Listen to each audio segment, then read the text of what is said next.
Littlest Pet Shop is the latest franchise to be rebooted by Hasbro in the hopes that they'll have the same success that they did with series like My Little Pony and Transformers. The show is a particularly big deal among the pony fan base because a lot of the same people who worked on Friendship is Magic are working on Littlest Pet Shop as well. So the big question being raised is, will this be the next My Little Pony? Or at the very least, will all the bronies get hooked on this show too? And after having seen a handful of episodes, I can personally say, maybe? Before I continue, I just want to point out that I've always been vaguely aware of Littlest Pet Shop, at least with the toys, but as far as animation goes, I have no idea if there's ever been a cartoon before. It's just never been on my radar, and that means this is my official introduction to the series as far as telling a story and having a cast of characters. So, what's the show about? In the beginning, we're introduced to a teenage girl named Blythe, played by Ashley Ball. She and her dad move into an apartment directly above a pet store. That would be the Littlest Pet Shop of the title. Blythe has an accident, bumps her head, and suddenly has Dr. Dolittle powers that let her talk to the animals. And here we meet the main animal cast. There's a dog named Zoe who has Twilight's hair color and is played by Princess Celestia's Nicole Oliver. There's a hedgehog named Russell who rips off Sonic's Spin Dash in the second episode. There's a hyperactive monkey named Minka who likes to paint. There's a mongoose named Sunil played by Peter New, and yes, they actually let him talk this time. There's a panda named Penny Ling who's mostly there to be the mascot for all the merchandise. Then there's Vinny. At first I thought he was a chameleon, but the Hub's website says he's a gecko, and I can't believe I did research just to find out what he's supposed to be. I also have no idea why he has a full head of hair, but I keep thinking about Beast Boy every time I see him. And finally there's Pepper.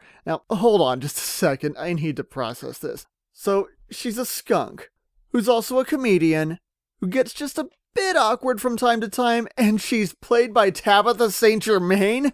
Oh my goodness, somebody got my Christmas list. I mean, seriously, is it possible for me to love this character anymore? Alright, the short answer is yes, but anyway. Other supporting characters include Blythe's dad, the pet shop's owner, Mrs. Twombly, and the series' main antagonists, Brittany and Whitney Biscuit, a pair of spoiled rich mean girls whose dad owns the Littlest Pet Shop's main competitor, the largest ever pet shop. From there, the show follows our main characters as they get into wacky shenanigans every week, and that's about it. Unlike My Little Pony, this show basically takes place in a cartoon version of the real world, so there are no fantasy or mythological elements to draw from. And most of the time, there really aren't any morals at the end of the episodes either. It's just a typical funny cartoon show. And ironically, in my opinion, it's actually weakest when it tries to teach a lesson, like one episode where Blythe starts acting like the Biscuit twins after becoming friends with them. And meanwhile, they try to mirror that with a parallel story about Pepper trying out insult comedy and hurting her friends' feelings, somehow implying that a professional comedian is the same thing as a high school bully. And that's just stupid. They're totally different things.